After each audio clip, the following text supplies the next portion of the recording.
Item factions are 11th Hour Games' answer to the how do we balance trading players that want to trade with players that really just want to have a solo experience and focus more on items they get and don't want to have to worry about overhead of, you know, the market. And the way that they've chose to address this is there's two modes you can kind of play the game in. They don't exist separately, but as you're playing, you will align with one of these two factions, the Circle of Fortune or the Merchant's Guild.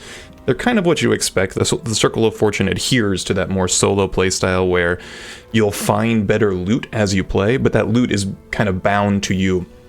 And the Merchant's Guild is the opposite. You'll find loot that can be used for any class or builds that you might not be running. But then you'll be able to sell that for gold, and then you can buy other items that may be better suited to you. It kind of increases the size of the pool, but you'll have to do some of that filtering yourself. If you're kind of a seasoned RPG player, or really a player who plays any games that have one of these economies, you're probably thinking to yourself, well, what if could I just not roll Circle of Fortune, get the items that are really good, and then sell them? And of course, 11th Hour's thought of this.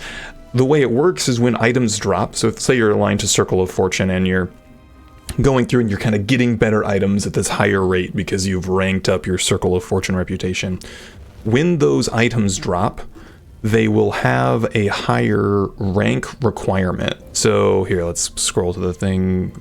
For Circle of Fortune, items obtained from benefits of the faction will have a faction requirement. In order to use those items, you'll have to be that rank in the faction. So if you switch factions, you'll no longer be able to use those items. The same is true in the inverse. For the Merchant's Guild, item factions have a rank requirement when purchased through the bazaar, or acquired via a trade. So you'll be required to still be aligned to that faction to use those higher ranking items.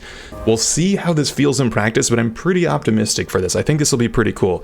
I'll link to the full article in the video description. You can kind of go in and see these, like the benefits you get for the two respective factions. Okay, we'll do a quick overview of these skills. The skills you'll get as you level. So with the Merchant's Guild for trading, they're kind of what you'd expect. You can trade basic items initially, and then you can trade set items, and kind of as you level up ranks, as you've been pledged to the Merchant's Guild, you'll be able to do more and more. You'll be able to like trade higher tier things. And there's some nuance there, but it's pretty straightforward. Then on the other side, for Circle of Fortune, essentially as you kind of go through the ranks, the bonus drops will get better. So as you can see here, the first tier enemies have a 35% chance of dropping twice as many items, and then you'll get like 50% more likely to have exalted affixes at rank 4, and it's just kind of as you go all the way up to rank 10, item from prophecies are duplicated, and like these higher ranks are wild. Yeah, so again, like we'll kind of see how this feels in practice, but I'm pretty optimistic for it. I think this will be a good way to kind of split the difference here. Yeah, it's just a super well designed system. I'm excited. I'm going to be checking out this game, I think, for a while. So if you're curious about this kind of content, subscribe, tune into streams. I'll have links to my Twitch and the Discord below if you'd like to stay tuned.